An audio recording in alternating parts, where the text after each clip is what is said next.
안녕하십니까. 수도권 투데이 유석현입니다. 공부도 잘 못하면서 넌 도대체 잘하는 게 뭐니?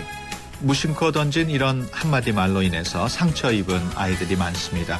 우리 아이들 4명 가운데 3명은 말로 상처를 입었다고 하는데요. 신체 폭력만큼이나 위험한 언어 폭력, 어떻게 예방할 수 있는지 잠시 후에 자세히 알아보겠습니다. YTN 라디오 애플리케이션 ES가 출시됐습니다. YTN ES 검색해 앱을 다운로드 받으신 뒤 회원에 가입하고 메시지 남겨주시면 추첨을 통해서 다음 달 5일 일산에서 열리는 조용필 콘서트 티켓을 드립니다. 많은 참여 바랍니다. 또 오늘은 생활법률 상담 있는 날입니다. 상담 원하시는 분은 샵 0945로 문자 주시기 바랍니다. 짧은 문자 50원, 긴 문자 100원의 이용료 있습니다. 9월 24일 화요일 수도권 투데이 시작합니다.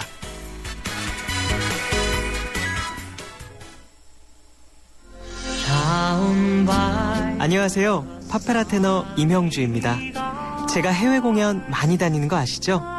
해외에 나갈 때마다 저는 팟캐스트에서 YTN을 검색해서 다시 듣기도 하고 스마트폰으로도 실시간 YTN FM을 청취합니다.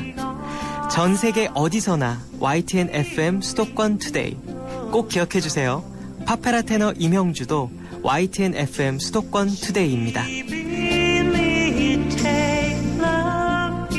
네, 투데이 이슈 점검 시간입니다. 말 한마디로 천냥빚을 갚을 수도 있지만 반대로 말 한마디로 사람의 목숨을 빼앗을 수도 있습니다.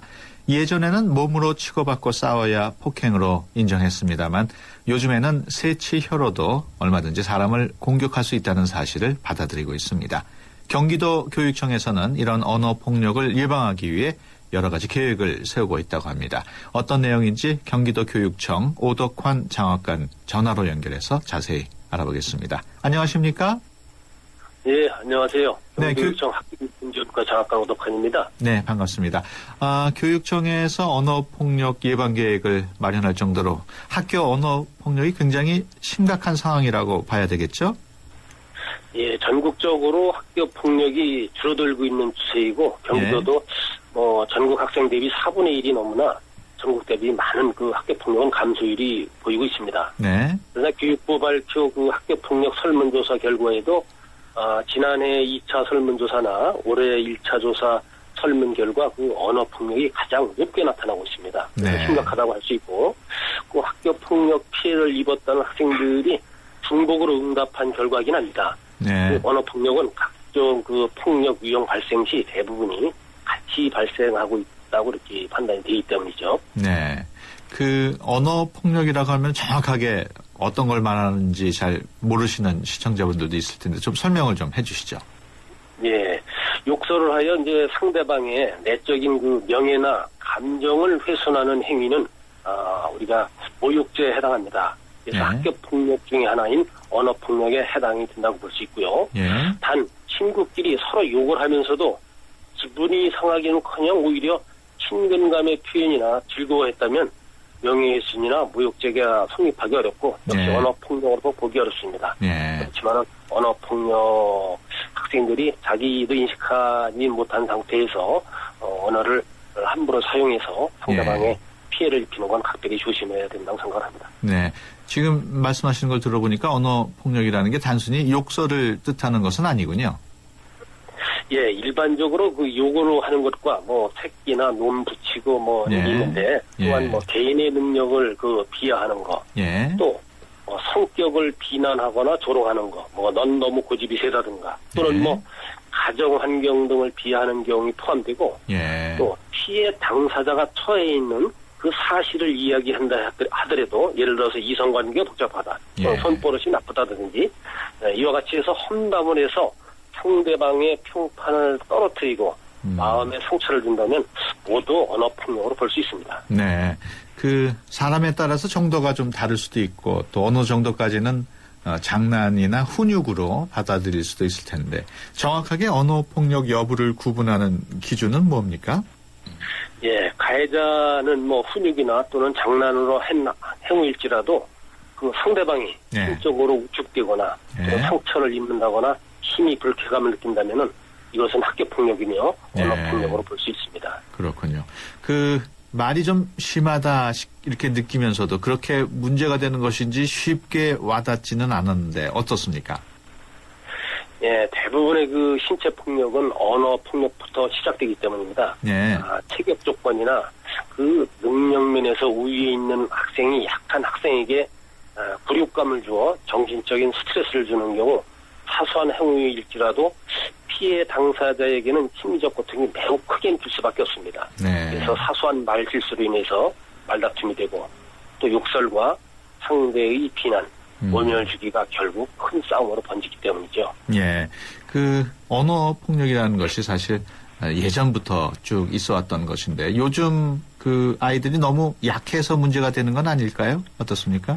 좀 약하다긴 좀 그렇고요. 예. 예전부터 있어는 왔으나 종전에는 힘이 지배하는 사회에서 사회적 환경이나 그 여건 변화가 됨에 따라서 삶의 질 향상과 더불어서 개개인의 인권이 존중되는 선진 문화로 바뀌고 있기 때문에 그에 걸맞는 언어 사용도 필요하지 않겠습니까? 예. 그래서 경기도교육청에서는 학생 인권 조례를 제정을 해서 그 내용에는 학생 체벌을 금지시키는 조항 또는 학생의 인격체를 존중하는 다양한 조항들이 포함되어 있는데 그 추진하는 당시 경기교육을 우려하는 분들이 꽤나 있었던 거로 압니다. 예. 그러나 존중받는 것을 싫어하는 사람이 어디 있겠으며 또 교사들에게서 인격적인 대우를 받으며 교육받은 학생들이 더 그릇되게 성장될 것이라고 판단하기는 어렵지 않겠습니까? 네. 그래서 학생 간 또는 학생과 교사 간, 학생과 학부모 간에도 서로 존중해 주어야 하는 문화 조성이 시급합니다. 네. 그래서 그 언어 폭력 예방 교육을 이제 시행을 하실 텐데 어떤 식으로 교육이 진행됩니까? 예, 지난 7월 23일 교육부의 학교폭력 대책도 학교 현장 중심 학교폭력 예방 활동을 강조했습니다. 예. 현재 학교별로 우수한 프로그램을 운영하는 학교도 많이 있습니다. 이를 발굴해서 적극 지원과 타 학교에서 벤치마킹할 수 있도록 할 것이며 교육부에서 운영하고 있는 어울림 프로그램을 학교 여건에 맞게 운영하도록 안내를 할 것입니다. 예. 그 초등학교 또 중고등학교에 따라서 언어 폭력이 다 다를 거고 또 다른 교육이 필요할 것 같은데 어떻습니까? 예, 우선 공통적으로는 우리의 한글이 독창적이고 매우 우수한 글이라는 걸 우리 국민 모두가 알고 있지 않습니까? 예. 그래서 이것을 훼손하지 않도록 계도와 홍보를 해야 될 거고 초등학생의 경우는 다른 언어 습관 형성 교육이 이루어져야 될 거고 예. 중학생의 경우에는 긍정적 상호 존중 언어 사용 교육이 있어야 될 거고 고등학생의 경우는 의사소통 및 갈등 해결 예. 식량 교육이 이루어질 것입니다. 예. 그리고 교육부에서 추진하고 있는 어울림 프로그램이 초등학교 저학년, 초등학교 고학년, 또 중학생, 고등학생, 교직원, 학부모 대상 또 유형별 교육 프로그램을 한 96종을 개발하고 있습니다. 네. 그래서 학교에서는 학교 여건에 적절한 프로그램을 선택해서 운영하면 될 것입니다. 네. 학교 언어 폭력도 문제지만 가정에서도 무심코 내뱉는 말 한마디들도 있지 않습니까? 예, 맞습니다. 그 학생들의 문제는 대부분이 가정에서 기인한다고 판단하고 있습니다. 네. 학가적으로부터 가정교육이 약해지고 맞벌이로 경제적으로는 예전보다 풍요로워졌지만 그만큼 아이들은 외로울 것이고 돌봄을 받지 못하는 것이 사실이지 않습니까? 학부모 네, 대상 연수나 또는 가정통신문, SNS를 통해서 가정에서도 듣기 좋은 말을 쓸 수 있도록 지속적으로 기도해 나갈 계획입니다. 네. 끝으로 우리가 무심코 쓰는 나쁜 말들을 이렇게 말하면 좋겠다 싶으신 게 있다면은 예를 들어서 좀 말씀을 해 주시죠. 예, 가정에서 그 학생들이 떨어졌을 때, 왜 그 부모들이 왜 우리 집에서 너만 그 모양이니 평소에 하는 짓을 보니 뻔하다 뻔해 이런 거 대신에 엄마는 네가 자랑스러워 널 믿는다. 공부가 다는 아니니 성적이 좀 떨어진 것으로 낙심하지 말아라. 힘내라. 이렇게 한다든가 또는 교사가 학생들에게 하는 경우 이제 졸거나 또 딴짓하다가 이렇게 걸리는 경우에 야 임마 너는 왜 그 모양이야 그래서 대학이나 가겠어 이런 것보다는 뭐 등을 좀 토닥거린다든가 너는 참 대기만성형인가 보다 끝까지 열심히 해봐 선생님은 뭐 영식이를 믿어 뭐 이렇게 할 수 있고요. 근데 친구 간에 하는 말도 있어요. 말을 더듬거나 하면은 친구를 놀리거나 비하하기 쉬울 텐데 그 친구가 상대에게 나는 믿음직한 심성을 갖춘 네가 좋아. 이와 같이 조금만 생각하면 얼마든지 상대에게 좋은 말을 할 수 있을 것 같습니다. 네, 알겠습니다. 우리 네네. 지금까지 경기도교육청 오덕환 장학관과 함께 이야기 나눴습니다. 오늘 말씀 고맙습니다. 네, 감사합니다. 안녕히 계십시오.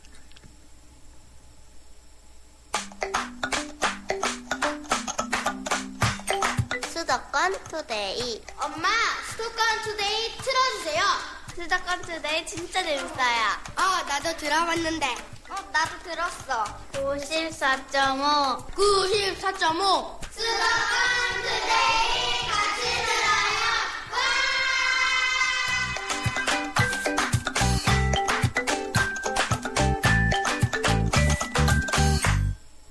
네, 이번 시간은 부자 가족 만들기 시간입니다. 재무와 세무, 부동산, 은퇴 설계 등 청취자 여러분들의 사연을 토대로 전문가와 상담해 봅니다. 상담 원하시는 분은 샵 0945로 문자 주시거나 전화 02-771국에 0945번으로 전화 주셔서 사연과 연락처 남기시면 됩니다. 짧은 문자는 50원, 긴 문자 100원의 유료 비용이 있습니다. 재무 설계 전문가 키움 에셋 플래너의 김영돈 광화문 지점장 모셨습니다. 안녕하십니까? 네, 안녕하십니까? 네, 오늘 질문 내용 제가 소개해드리겠습니다. 38세의 미혼 여성입니다. 은퇴하신 부모님과 함께 살고 있는데 부모님은 연금이 있기 때문에 제가 살림을 도맡은 건 아니고 용돈만 드리고 있습니다. 월 평균 소득은 세후 380만 원 정도로 생활비 등 고정적인 지출은 200만 원 정도이고 여행이나 취미활동 등 비정기적으로 월 50만 원 정도 지출합니다. 저축은 청약 종합저축 10만 원, 정기적금 70만 원, 적립식 펀드 20만 원, 변액연금에 20만 원씩 넣고 있고 예금과 펀드, 평가금을 모두 합하면 1억 원 정도의 금융자산을 갖고 있습니다. 당장은 결혼할 생각이 없지만 언젠가 부모님으로부터 독립할 수 있는 주택 마련이 목표입니다. 또 장기적으로 노후 준비에도 관심이 많은데 제 상황에 대한 전반적인 진단과 조언을 부탁드립니다. 최근 들어서 30대 싱글족들이 크게 많이 늘어나고 있는데 그 대표적인 분 중에 한 분이 이렇게 질의를 해오신 것 같아요. 네, 그렇습니다. 지금 문의주신 분처럼 그 결혼에 얽매이지 않고요. 또 화려하고 또 우아한 삶을 즐기는 30, 40대 커리어 우먼을 골드미스라고 하죠. 네. 지금 통계청 인구조사에 따르면은요. 2000년도에는 그 30세에서 34세 중에 미혼은 19.5% 정도였는데요. 네. 2010년에는 39.8%로 2배 이상 늘었고요. 네. 또 같은 기간 35세에서 39세의 미혼율도 7.5%에서 19.7%로 급증했습니다. 네. 노총각, 노처녀라는 단어를 지금 어느 구간에 써야 할지 좀 조심스러운 이런 상황인데요. 네. 상황이 이렇다 보니까 우리나라 주택시장에도 큰 영향을 미치고 있습니다. 네. 그 작년도 인구주택 총조사를 보면은요. 1인 가구 비율이 24.4% 정도인데요. 네. 세 집 건너서 한 집은 혼자 사는 집인 셈입니다. 그렇군요. 사정이 이렇다 보니까 미혼 싱글들의 재정 상태에 대해서 더 많은 대비와 또 준비가 필요한 상황입니다. 예. 지금 그 질의에 오신 분은 청약 종합저축 10만 원, 또 적금에 70만 원, 또 펀드 20만 원, 변액연금 20만 원씩 넣고 있고 또 한 1억 원 정도의 금융 자산을 보유하고 있다고 했는데 이 정도면은 재무 상태가 뭐 좋은 건 아닙니까? 어떻습니까? 네, 실제로 이런 골드미스 분들을 좀 상담하다 보면은요, 화려한 문화생활을 즐기시면서 예. 씀씀이도 또 매우 큰 것이 일반적입니다. 예. 지금 언뜻 보기에도 월 380만 원이라는 적지 않은 급여소득이 있고요. 또 지금 할부가 있긴 하지만 자동차도 소유하고 계시고 예. 또 1억 원 정도의 금융자산도 가지고 있기 때문에 상당히 여유로운 생활이라고 보여지는데 실상은 그렇지가 않습니다. 네. 지금 1억 원은 문의 주신 분이 대학을 졸업하고 한 14년 동안 월 평균 50만 원 전후를 저축하면 모을 수 있는 돈인데요. 네. 지금 부모님과 함께 거주하는 상황에서 결코 많은 저축을 했다고 보기는 어렵습니다. 네. 그리고 또 전문직이 아니라면은 남성에 비해서 1차 은퇴 시기가 빠른 것이 일반적이기 때문에요. 네. 월 평균 소득이 급격하게 또 줄어들 수 있다는 점을 지금 염두에 두셔야만 하겠습니다. 네. 10년 후에 40대 후반 정도를 1차 은퇴 시기라고 그 예정하시고 예. 그 은퇴를 준비하셔야 하고요. 그 뒤로부터 60세까지는 생활비 수준의 경제 활동이 가능하다고 가정해 보면 60세 시점에 준비가 가능한 자산 한 4억 5천만 원 정도가 됩니다. 네. 이 자금은 지금 거주 비용으로 별도의 지출 없이 또 한 푼도 안 쓸 경우에 가능한 금액인데요. 부모님하고 평생 거주할 수는 없기 때문에 거주 비용과 또 은퇴 후에 한 200만 원 전후의 생활 자금을 충당하기 위해서는 예. 60세에 적어도 한 8억 이상은 준비하셔야만 합니다. 그렇군요. 이분은 그 부모님으로부터의 독립을 생각하고 있는 것 같은데 당분간은 독립하지 않는 게 나을까요? 어떻습니까? 부모로부터 독립하는 것은 그 자유라는 심리적 해방감은 얻을 수 있겠지만은요. 예. 거주 비용과 또 생활비의 급격한 증가를 가져올 수가 있죠. 예. 지금 만약에 현 재무 상태에서 독립을 하게 되신다면은 추가적인 비용은 적어도 월 한 100만 원 이상 증가하게 되는데요. 네. 이렇게 되면은 월 저축 여력은 거의 없어지게 됩니다. 네. 이런 그 거주 비용의 증가는 저축 여력을 감소시킬 수 있기 때문에요. 자산 증가에 치명적이라고 할 수가 있겠습니다. 네. 독립해서 빈곤하게 살 거라면 좀 불편해도 부모님하고 조금이라도 오랫동안 생활하는 것이 자산 증대를 위해서는 훨씬 유리하다고 할 수 있겠습니다. 네. 그래도 그 부모님과 계속 동거할 수는 없고 언젠가는 독립을 하셔야 할 텐데 싱글들이 최소 비용으로 내 집을 마련하는 전략 어떤 전략이 있을까요? 네, 우선 그 부동산 정책의 일환으로요. 공공 임대 물량은 계속 늘어날 예정인데요. 우선 싱글들의 경우에는 청약 종합저축 불입을 계속 유지하셔서 예. 공공 임대 주택의 소형 아파트 또는 그 장기 전세 아파트 청약을 노려볼 필요가 있겠습니다. 네. 하지만 미혼의 경우에는 가점이나 우선순위에 좀 밀릴 수가 있겠죠. 이럴 경우에는 뭐 1억 원 이하의 오피스텔이나 아니면 소형 아파트의 급매물 뭐 경매 물건을 지속적으로 좀 보셔야만 거주에 대한 비용은 줄이면서 네. 재무 상황에 맞는 물건을 확보할 수가 있겠습니다. 네. 지금 문의 주신 분의 경우에는 준비 자금이 1억 정도이시기 때문에 조금 더 기간의 여유를 가지시고요. 그 주택 문제를 해결할 필요가 있겠습니다. 한 5년 후 2억 이하의 소형 주택을 목표로 하신다면은 충분히 그 부모님으로부터의 독립이 가능할 것으로 보여집니다. 네. 그 이분은 그 여행 또 여가 활동 등 불규칙적인 소비 패턴으로 그 소득에 비해서 저축이 그렇게 많지 않은 상황인데 어떻게 저축을 늘릴 수 있을까요? 네, 지금부터라도 좀 삶의 거품을 좀 빼실 필요가 있겠는데요. 예. 여유 있을 때 전략하는 것은 떳떳하고 또 즐거울 수 있지만은요, 궁핍할 때 전략하는 것은 비참할 수 있기 때문입니다. 따라서 여유가 있는 지금 그 불필요하고 무계획적인 지출을 좀 통제하셔서 예. 생활비의 10% 정도만 줄이시고요. 그동안 저축하지 않았던 월 30만 원 정도를 추가로 저축하도록 하십시오. 예. 지금의 저축 포트폴리오를 3년 이상의 중기에 맞춰서 정시펀드 비중을 조금만 높인다면요. 60세 시점에 부족 자금은 충분히 준비가 가능한 상황이십니다. 네. 싱글들의 경우에는 아무래도 기혼자들과는 다를 텐데 노후 준비는 또 어떤 전략이 필요할까요? 네, 그렇습니다. 독신으로 노후를 맞이하게 된다면요, 자신을 그 부양해줄 배우자도 없고 또 자녀도 없기 때문에 살아있는 동안 지속적인 소득이 유지될 수 있도록 충분한 장치를 좀 할 필요가 있습니다. 네. 3층 보장이라고 할 수 있는 국민연금 또 퇴직연금, 개인연금은 기본이고요. 네. 작은 규모라도 수익형 부동산을 활용해서 뭐 임대소득 같은 그런 수입원으로 은퇴 수입원을 다양화시켜 놓을 필요가 있습니다. 네. 우선 첫 번째로 무슨 일이 있어도 국민연금 납입이 중간에 끊기지 않도록 하십시오. 지금 자기 발로 찾아와서 가입한 임의 가입자가 20만 명을 넘었을 정도인데요. 네. 국민연금은 종신토록 또 물가 상승률을 반영해서 지급되는 연금이기 때문에 독신 여성에게는 필수라고 할 수 있겠습니다. 그렇군요. 네, 그리고 두 번째로 챙겨야 할 상품은 퇴직연금입니다. 네. 그 작년부터 그 개인용 퇴직연금을 통해서 직장을 그만두거나 또 옮기더라도 퇴직연금을 지속적으로 유지할 수가 있게 됐습니다. 퇴직연금 관리에 좀 만전을 기할 필요가 있겠고요. 마지막으로 새롭게 만들어낸 30만 원의 저축 여력으로는 세제적격 연금 펀드에 가입하도록 하십시오. 예. 그 세제적격 연금의 경우에는 노후 대비 또 절세 효과라는 두 마리 토끼를 잡을 수 있는 상품인데요. 중간에 만약에 해지할 경우에는 페널티가 있기 때문에 노후 자금으로만 활용할 수 있는 제어 장치가 있습니다. 네. 55세 이후부터 연금으로만 수령이 가능하기 때문에 공적연금을 수령하기 전까지인 65세까지 가교연금으로도 활용할 수가 있습니다. 네.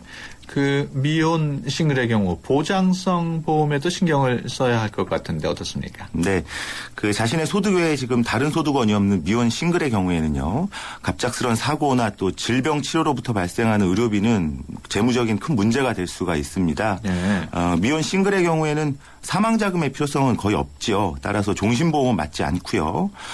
우선적으로 100세 시대에 맞는 의료실비 보험을 먼저 준비하도록 하십시오. 예. 그리고 암에 걸릴 경우에는 치료비뿐만이 아니라 소득이 중단될 그런 위험도 있기 때문에 암 진단 자금이 나오는 그런 보험을 추가로 준비하는 게 필요해 보입니다. 네, 그렇군요. 지금까지 키움 에셋 플래너 김영돈 광화문 지점장이었습니다. 오늘 말씀 고맙습니다. 네, 고맙습니다. 예. 수도권 투데이 1부 여기서 마치고요. 잠시 후 2부에서 뵙겠습니다. 대한민국의 미래를 여는 경기 돕니다. 경기도 이천에 사는 47세 박범순 씨는 요즘 고민입니다. 직장일이 바빠 일에 전념하다 보니 가족들에게 소홀해졌기 때문입니다. 일과 가족, 둘의 균형이 안 맞으니 일이 잘 돌아갈 리 없습니다. 균형이 잘 맞아야 인생이 잘 돌아갑니다. 경기도의 균형 잡힌 성장과 복지가 당신의 인생을 잘 돌아가게 합니다. 당신을 위해 오늘도 우리의 경기 돕니다. 이 캠페인은 2012년 대학생 광고대상 은상수상작으로 만들었습니다. 2013 YTN 연중기획 화합과 소통 함께 가는 대한민국 방송인 하일씨입니다. 제가 한국에 처음 왔을 때 적응 안 됐고 힘들었고 낯설었거든요. 근데 이젠 대한민국 국민이 되고 이곳을 사랑하게 해준 것은 바로 한국인들이 저에게 보여준 정이라고 제가 생각합니다. 요새 우리 주변에 사시는 다문화 가정들이 많지요. 외모나 문화는 다르지만 서로 이웃이라는 마음을 갖고 포용해야 된다고 제가 생각합니다. 저에게 한국을 사랑할 수 있게 만든 우리의 소중한 유산 정. 이제 서로 소통하며 함께 정을 나눠보시면 어떨까요? 2013 YTN 연중기획 화합과 소통 함께 가는 대한민국 YTN 라디오가 함께합니다.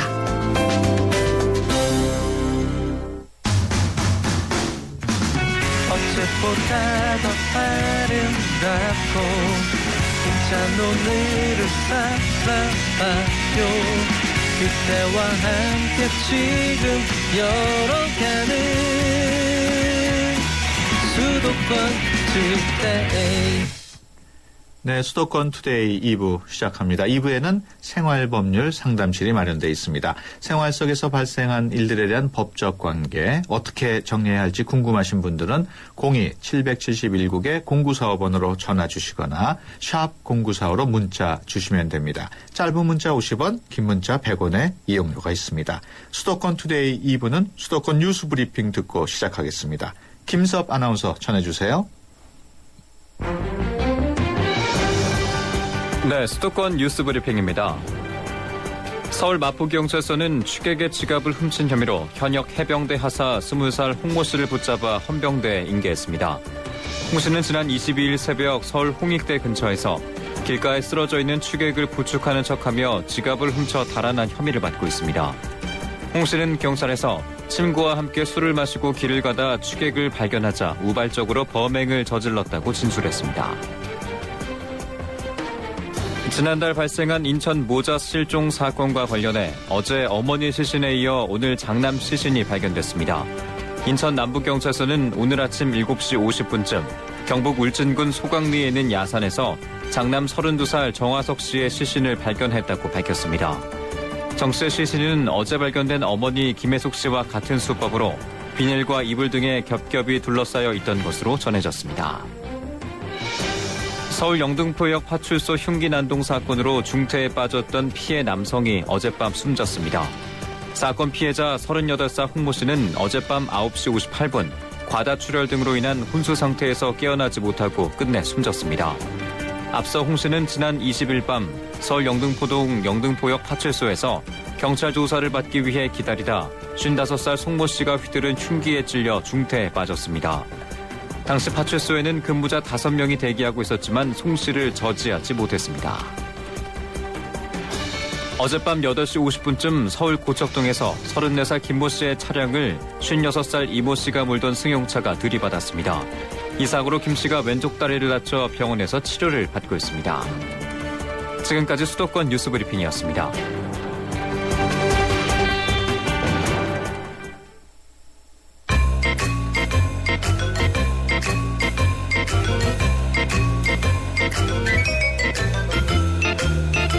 더불어 모두가 행복한 사회를 꿈꾸며 여러분의 법에 관한 모든 궁금증을 해결해드립니다.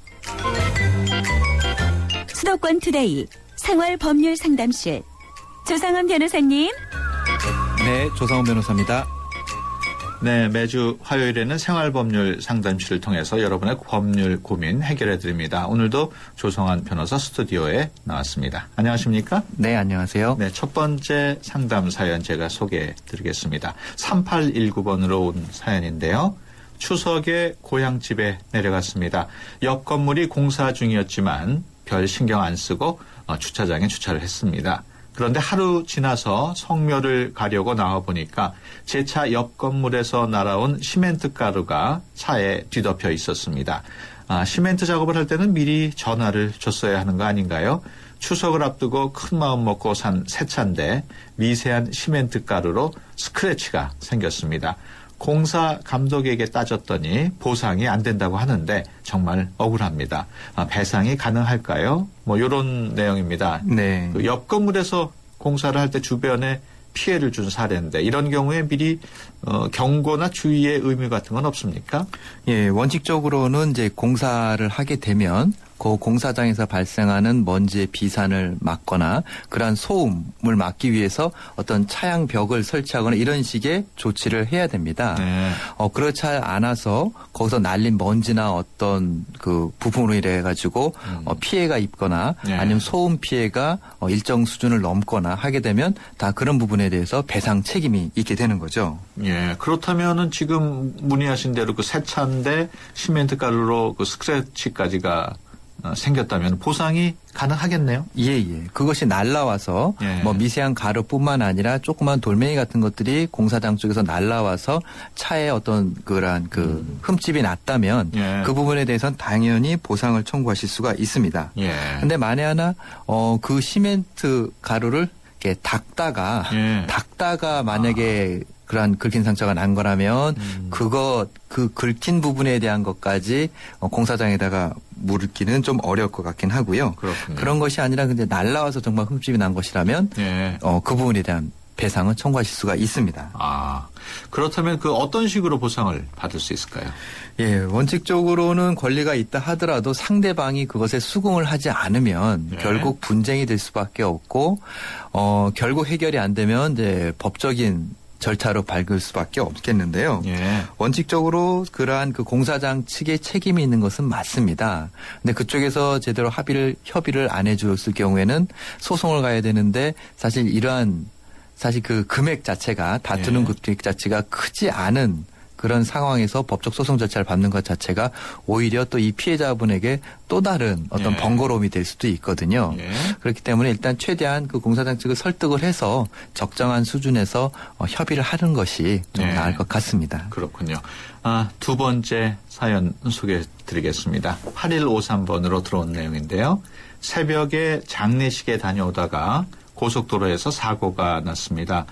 폐차를 시킬 정도로 큰 사고였지만 다행히 아내와 저는 전치 4주 정도만 나왔습니다.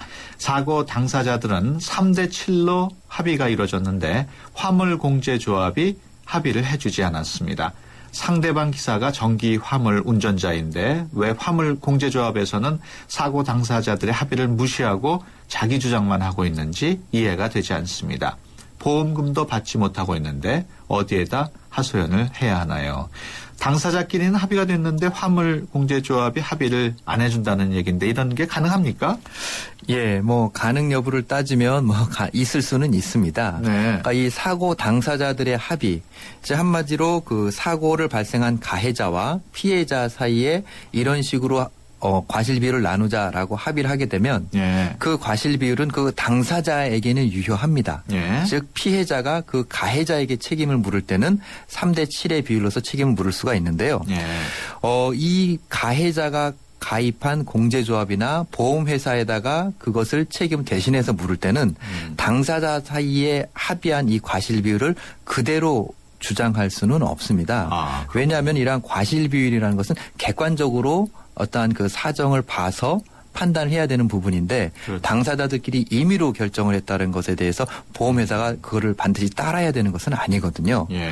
예를 들어서 당사자 사이에 뭐 0대 10으로 하자라고 했을 때 그것이 정말 객관적으로 유효하냐 아니냐는 또 별개의 문제가 되니까요. 예. 그렇기 때문에 보험회사 입장에서는 별도로 객관적인 과실 비율을 따져보자라고 할 수가 있는 거죠. 아, 그렇다면은 3대 7도 합의를 했는데 그게 예.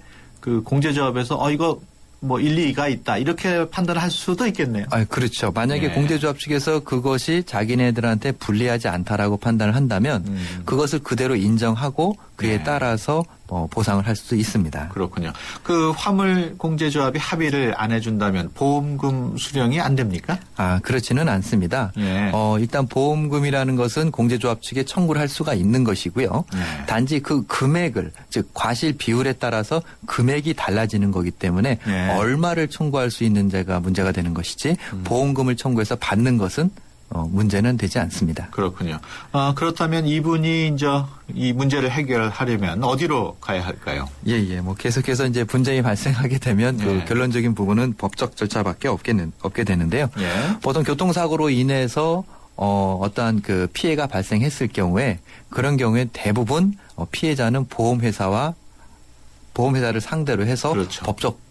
법정 소송을 하게 됩니다. 예. 일반적으로 이제 보험사 측에서는 뭐 최대한 보상을 해 주려고 하지만 또 회사의 입장도 있기 때문에 그렇죠. 사실 그 금액을 가능한 최소한으로 축소하고 싶은 것이 또 보험회사 입장이고 예. 피해자 측에서는 반대로 최대한의 보상을 받고 싶어 하기 때문에 사실 그 부분에 대해서 어느 정도 협의가 되지 않을 경우엔 결국엔 법적 분쟁으로 갈 수밖에 없는 거죠. 네. 계속해서 다음 사연 하기 전에 생활법률 3당실 법무법인 한별의 조상원 변호사와 함께 하고 있습니다. 법률 상담 필요하신 분들은 50원의 유료 문자 샵 0945로 법률 상담 신청합니다 라고 적어서 보내주시거나 전화 02-771국에 0945번으로 전화 주셔서 성함과 전화번호 남기시면 저희가 연락을 드리겠습니다. 다음 세 번째 사연인데요. 5233번으로 들어온 내용입니다. 오랫동안 병석에 누워 계시던 어머님께서 돌아가셨습니다. 병원비가 좀 많이 나와서 재산을 정리해 보니까 상속 금액이 3억 원 정도 됩니다. 5억 이하면 상속세를 신경 안 써도 된다는 얘기가 있는데 정확히 무슨 이야기인지요? 상속 금액이 5억 원 이하면 세금이 없는 겁니까? 어떻습니까? 예, 일반적으로 이제 상속이 발생을 하게 되면 이제 상속세의 문제가 생기게 되는데요. 일단 피상속인이 사망을 해서 즉 어느 한 분이 사망을 하게 돼서 그 직계 비속이나 아니면 배우자에게 상속이 이뤄지게 되면 상속인들은 상속재산 중에 적국재산과 소국재산 즉 실제로 가지고 있는 재산과 채무를 정산을 해서 남아있는 부분에 대해서 상속을 받게 되고 네. 그 남은 재산에 대해서 상속세를 부과하게 됩니다. 그런데 우리 그 세법은 그 상속인들의 기본적인 생활을 보호해주기 위해서 여러 가지 공제 제도가 있는데요. 일반적으로 상속이 이루어지게 되면 우선 일괄공제 5억 원을 해주게 됩니다. 즉 상속재산 중에 5억 원에 대해서는 세금을 면제해 주는데요. 그렇군요. 그렇기 때문에 상속재산이 5억 원 이하가 되게 되면 일단 세금 자체가 발생을 하지 않게 되는 것이죠. 그러면 이분의 경우에는 뭐 따로 신경 쓸 게 없는 거군요. 상속 금액이 3억 원 정도라면 일괄공제만으로도 다 면제가 되기 때문에 추가적으로 어떤 세금 걱정은 하지 않으셔도 되고요. 또 가장 큰 공제 중에 하나가 바로 배우자 공제입니다. 일괄 공제가 5억 원, 그다음 배우자 공제가 기본적으로 또 5억 원 정도가 되기 때문에 상속 재산이 한 10억 원이 안 되는 상황이라면 크게 상속세 부분은 걱정을 하지 않으셔도 괜찮을 것 같습니다. 그렇군요. 네 번째 사연 소개해드리겠습니다. 5520번인데요. 대리운전 회사의 상황실 상담 직원 일을 했습니다. 4대 보험에 가입되지 않는 비정규 계약직이었고 회사 사정이 좋지 않아 사무실 없이 집에서 재택근무 형태로 일했습니다. 그런데 2월부터 6월까지 일한 급여 700만 원 정도를 지금까지 받지 못하고 있습니다. 저희 회사는 돈을 가진 사장 대신에 경영관리자가 실무를 보는데 중간에 실무자가 바뀌면서 그전 실무자랑 일한 돈은 줄 수 없다고 합니다. 사장이 돈이 없는 것도 아닌데 돈 받을 수는 없을까요? 대표이사의 재산 압류는 가능한지요? 뭐 약간 상황이 복잡한데 실제 사장과 경영관리자가 따로 있는 상황이고 또 이분은 비정규 계약직입니다. 이분은 어떻게 계약이 되어 있다고 보면 될까요? 예, 뭐 비정규 계약직이라고 하는 것은 한마디로 이제 아르바이트 수준으로 생각을 하시면 될 것 같은데요. 그렇다 하더라도 일단 근로약정이 구두로든 서면으로든 성립이 되어서 네. 근로를 제공을 했다면 네. 당연히 그 사람은 근로자로서 사용주로부터 급여 그 사용 요금을 용역대금을 받을 권리가 생기게 되는 것입니다. 예. 지금 대표이사라는 말씀을 쓴 걸로 봐서 이 회사는 이제 주식회사인 걸로 예상이 되는데요. 예. 주식회사라면 원칙적으로 그 급여를 지급해야 될 의무자는 그 회사 법인 자체가 되는 것입니다. 네. 그렇기 때문에 실무자가 뭐 변경이 됐다라는 부분은 크게 문제가 될 것은 아니고요. 예. 이 사람이 그 회사를 위해서 일정 기간 일을 했다. 그리고 그 급여로 월 얼마를 받기도 했다라는 것만 입증을 하시게 되면 네. 당연히 그 회사에 급여를 청구하실 수가 있습니다. 네. 그럼 당연히 월급은 받을 수 있는 건데 어떻게 해야 돈을 받을 수 있을까요? 예. 회사 입장에서는 당연히 근로자에게 그 급여를 줘야 되는데요. 그것을 네. 안 주게 되면 이 근로자가 하실 수 있는 것은 사실 고용노동부에 진정을 넣으실 수가 있습니다. 네. 그래서 근로자에게 제때 급여를 주지 않게 되면 사실 고용노동부에서는 그 대표이사를 형사 고발을 할 수가 있는 거죠. 네. 그래서 그 대표이사 개인이 형사처벌을 받게 됩니다. 네. 그래서 대표이사 개인이 형사처벌을 받지 않기 위해서는 본인 개인 재산으로도 그 근로자의 급여를 지급을 해줘야 되는 것입니다. 네. 그렇기 때문에 지금 이 상담자분께서는 계속해서 회사에서 급여를 안 주고 있다면 그러한 고용노동부의 진정을 통해서 해결을 하는 것이 가장 빠른 방법일 것 같습니다. 그렇군요. 생활법률 상담실 법무법인 한별의 조상원 변호사와 함께하고 있습니다. 샵 0945번으로 문자나 02-771국에 0945번으로 전화 주시면 상담해 드리겠습니다. 짧은 문자 50원, 긴 문자 100원의 이용료가 있습니다.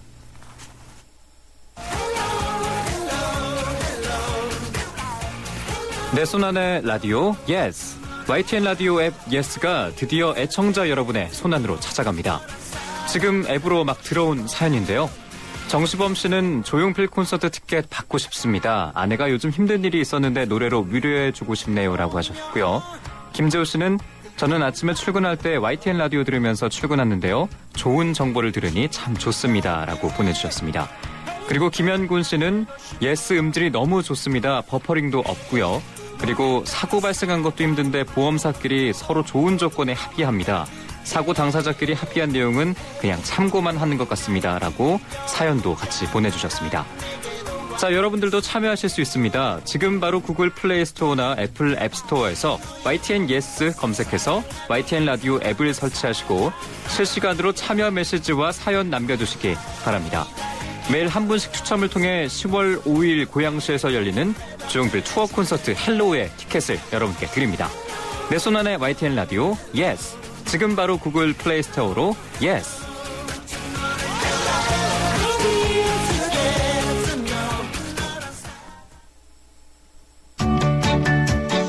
수도권 투데이.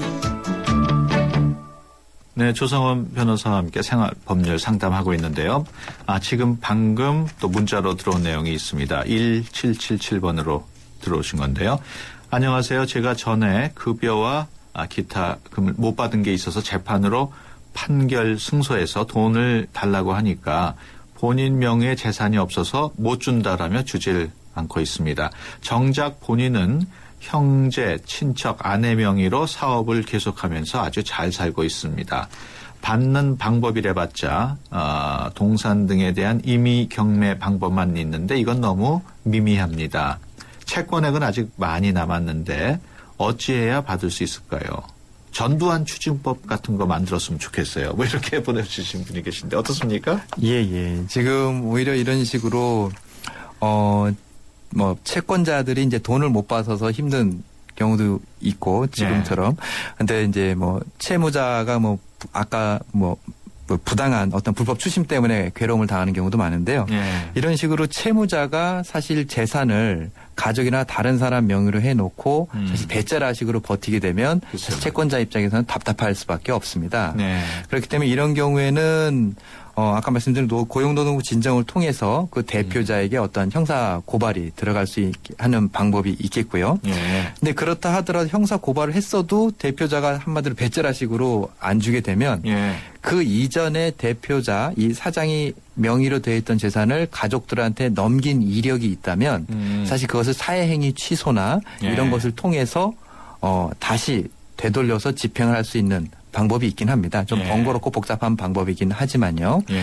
그다음에 다른 사람 명의로 사업을 하지만 실질적으로 그 사람이 모든 것을 주관하고 있다라는 것을 어느 정도 입증을 하시게 되면 예. 사실 그 부분에 대해서도 일정 부분 가능하실 수가 있습니다. 예. 하지만 그런 것들이 사실 간단한 방법은 아니죠. 예. 그 지금 설명을 듣고 보니까 지금 문의하신 분이 혼자서 그런 일을 하기는 사실 좀 힘들 것 같기도 맞습니다. 하고 아무래도 변호사의 도움을 받아야 되겠네요. 예, 예. 예, 다음 사연 또 보겠습니다.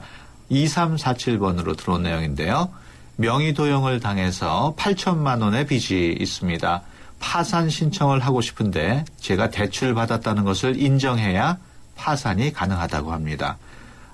검찰 조사 중인데 지금도 계속 독촉장이 옵니다. 하지만 당장 이자를 감당할 여력이 없는데 검찰 조사 중이라도 이자 같은 것을 중지할 수는 없나요?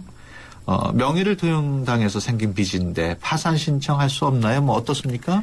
예, 일단 파산 신청이라는 것은 그 신청하는 당사자가 본인의 채무를 감당할 수 없으니 파산을 해달라라는 취지거든요. 네. 결국 그 전제는 이것은 나의 채무라는 것을 인정하는 것이기 때문에 네. 지금 현재 이게 명의 도용이 돼서 이것은 나의 채무가 아니라는 것을 다투고 있는 상황이라면 지금 상황에서 파산 절차를 밟으실 필요는 없을 것 같습니다. 그렇군요. 네.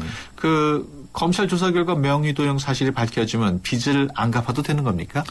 예, 명의 도용 사실이 밝혀지게 되면 그것을 도용한 사람에게 어떤 형사 책임이 발생하는 것은 맞지만 예. 사실 그 민사적인 채무가 없어지는지 여부는 또 좀 별개가 됩니다. 예. 즉 본인에게 명의 도용하는 과정이 있어서 본인에게 어떤 일부 과실이 있다면 그 채무의 일부 또는 전부를 민사상 책임질 여지도 있거든요.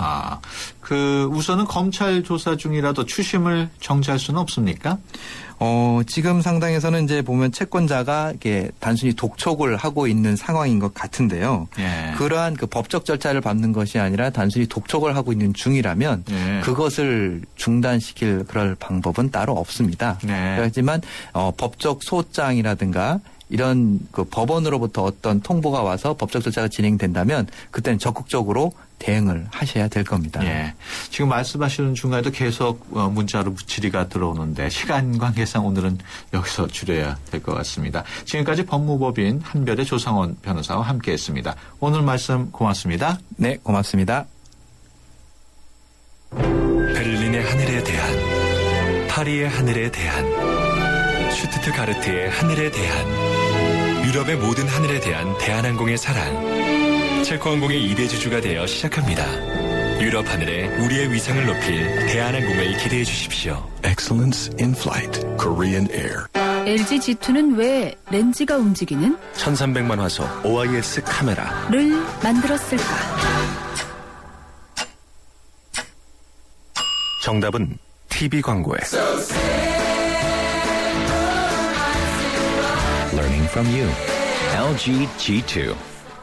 모두가 하고 싶어하는 일보다 누군가 해야 하는 일을 하자. 오늘의 이익보다는 내일 더 필요한 일을 하자. 함께할 때 더 큰 가능성을 창조할 수 있기에 함께 더 멀리 내일을 키우는 에너지 한화. 운전 똑바로 해! 욱 하기 전에 1, 2, 3, 4, 5, 6, 7 7초만 생각해보세요. 안전한 운전을 위해 꼭 필요한 시간. 삼성카드가 당신의 참 실용적인 생활과 함께합니다. 그렇게 빨라서 뭐하냐고? 더 빨리 생각하고 더 빨리 행동하고 더 빨리 도전했던 사람들이 세상을 바꿨으니까. 이것이 SK텔레콤이 더 빠른 LTA를 더 빨리 당신에게 전하는 이유.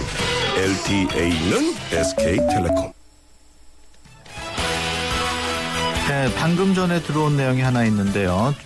상담 내용입니다. 죽기 전에 재산을 정리하려고 하는데 아들과 아내 앞으로 하려고 합니다. 어디 가서 하나요? 법무사에게 가면 되나요? 이런 질문이었는데 제가 그 조상원 변호사님께 여쭤봤더니 법무사나 변호사, 세무사 다 가능하다고 합니다. 잘 아시는 분 있으시면 글로 가서 얘기하시면 될 것 같습니다.